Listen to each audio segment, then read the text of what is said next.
Resident Evil: A Conspiração da Umbrella, capítulo 7. Depois que Jill e Barry se separaram, Wesker ficou agachado no andar de cima do hall principal pensando. Ele sabia que aquela hora era importante, mas ele queria criar algumas possíveis situações antes de agir. Ele já cometeu erros e não queria que acontecesse de novo. Os Alphas eram um grupo brilhante, fazendo sua margem de erro se estreitar. Ele recebeu as ordens alguns dias atrás, mas não esperava ter que pô-las em prática tão cedo. A queda do helicóptero do Bravo foi uma casualidade, tal como a covardia de Brad. Mesmo assim, ele devia estar mais preparado. Ser pego de surpresa foi tão não profissional. Suspirando, ele colocou os pensamentos de lado. Ele não esperava terminar aqui, mas foi o que aconteceu. E se julgar por falta de previsão, não mudaria nada. Além disso, havia muito o que fazer. Ele conhecia bem o subterrâneo da mansão, só que ficava muito pouco dentro dela. Já os laboratórios, ele conhecia como a palma de sua mão. A mansão era um labirinto, projetada por um engenhoso arquiteto no começo da loucura. Spencer era estranho. Ele instalou tudo quanto é tipo de pequenos mecanismos na casa, do tipo que você vê em bobos filmes de espionagem dos anos 60. Mecanismos que tornarão esse trabalho 2 vezes mais difícil. Chaves escondidas. Túneis secretos. É como se eu tivesse preso num desses filmes, com direito a cientistas malucos e um relógio de pêndulo.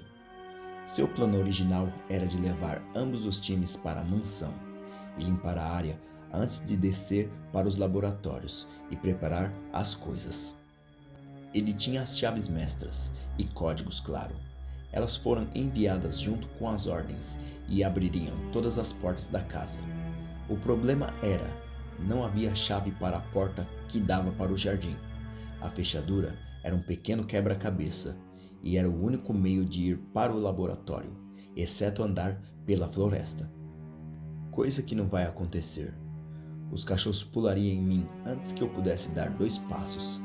E se os 121 escaparam, Wesker tremeu, lembrando do acidente com um guarda-recruta que chegou muito perto das jaulas, cerca de 1 ano atrás.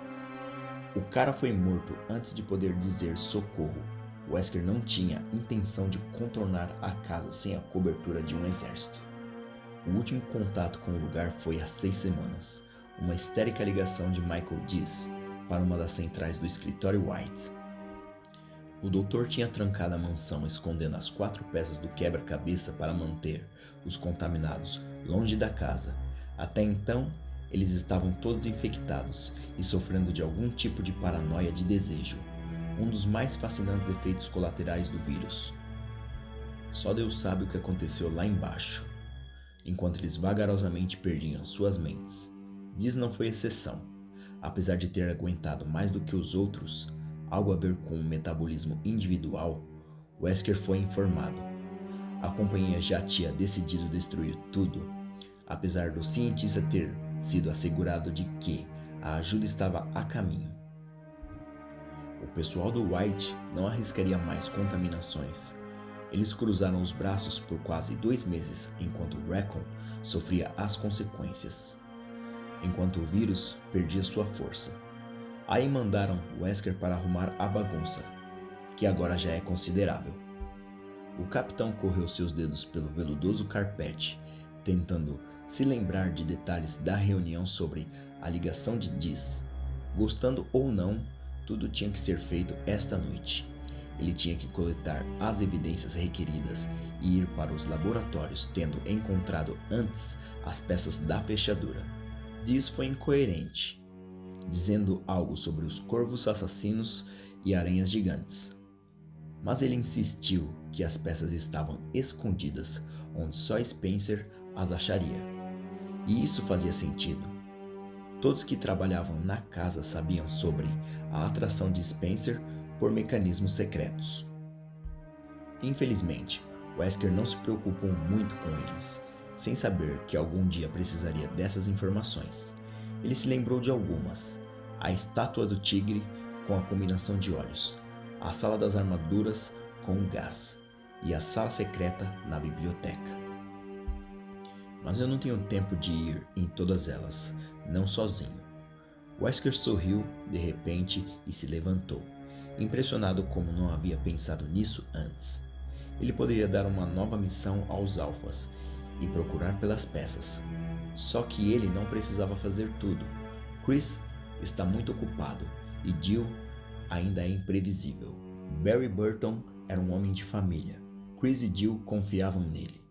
Enquanto eles estão andando pela casa, eu posso ir ao sistema de autodestruição e depois sair daqui. Missão completa. Ainda sorrindo, Wesker foi para a porta dupla que dava no parapeito da sala de jantar. Era uma chance de testar suas habilidades contra o resto do time e contra as criaturas que certamente estavam por aí. Isso poderá ser divertido. Jill apontou a arma na direção do som, o triste grito ecoando por todo o lugar enquanto a porta se fechava. Aí ela viu a origem do barulho e relaxou sorrindo. Mas que diabos vocês estão fazendo aqui? Ela ainda estava na parte de trás da casa e decidiu checar as poucas salas antes de voltar para o hall principal. A primeira porta que ela tentou estava trancada, a entalhação de um capacete na fechadura. Seus lockpicks foram inúteis. Então ela foi ver a porta do outro lado, que abriu facilmente.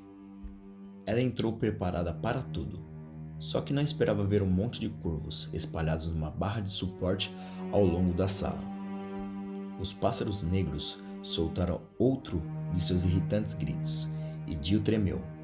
Haviam dúzias deles, batendo as asas enquanto ela procurava ameaças na sala. Ninguém nela. A sala em forma de U, a qual entrou, era fria como o resto da casa, e não tinha móveis. Era uma galeria nada além de retratos e pinturas alinhadas na parede central.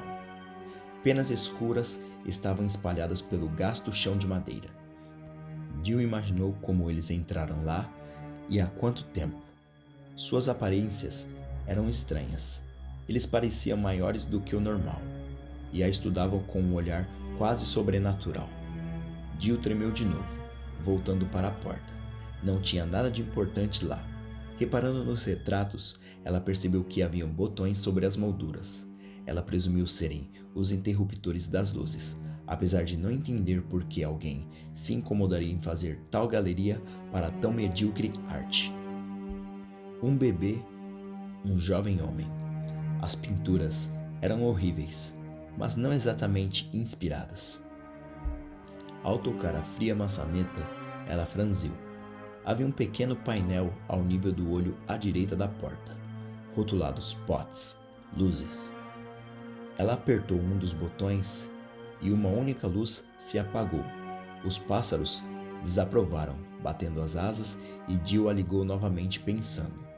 Se esses botões são das luzes, para que são aqueles controles debaixo dos quadros?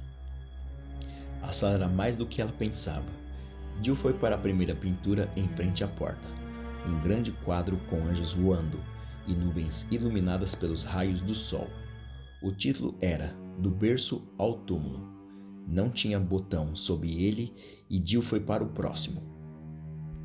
Era o retrato de um homem de meia idade, ao lado de uma elaborada lareira.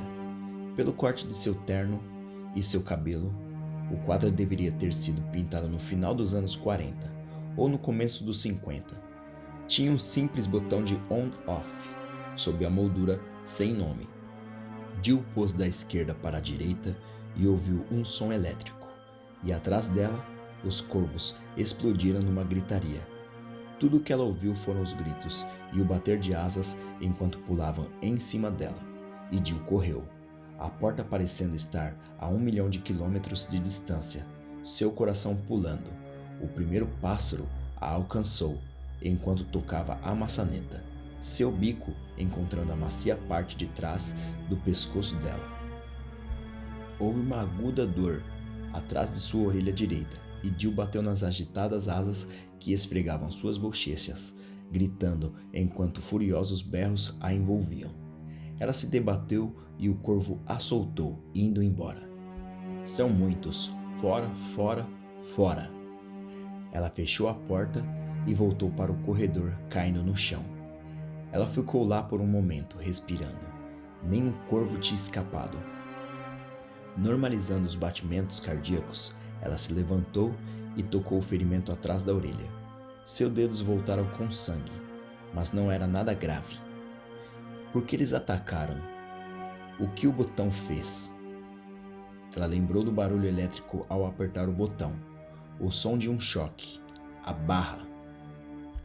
Ela admirou quem fez a armadilha. Ao apertar o botão, uma corrente elétrica deve ter passado pela barra onde eles estavam. Ela nunca ouviu falar em corvos treinados para atacar, mas pensou em outra explicação. Alguém estava escondendo algo naquela sala. Para descobrir, ela teria que voltar lá. Só tolos aceitam o óbvio. Use a cabeça, Jillzinha. Ela sorriu um pouco, era seu pai falando, fazendo-a se lembrar do treinamento que teve antes do STARS.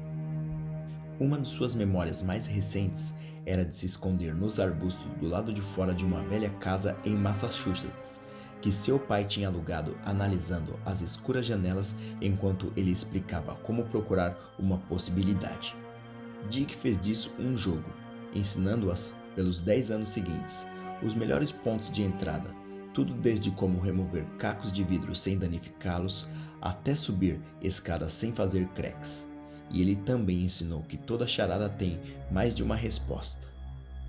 Matar os pássaros era óbvio demais. Ela fechou os olhos, concentrando-se. Botões e retratos, um jovem garoto, um bebê, um jovem homem, um homem de meia idade, do berço ao túmulo. Berço ao túmulo, a resposta veio, deixando-a embaraçada pela simplicidade do enigma. Ela se levantou, pensando se os corvos já voltaram para a barra. Uma vez lá, ela não teria problemas para descobrir o segredo. Ela abriu a porta e ouviu o leve bater de asas, prometendo a si mesma ser mais cuidadosa. Apertar o botão errado nesta casa pode ser mortal.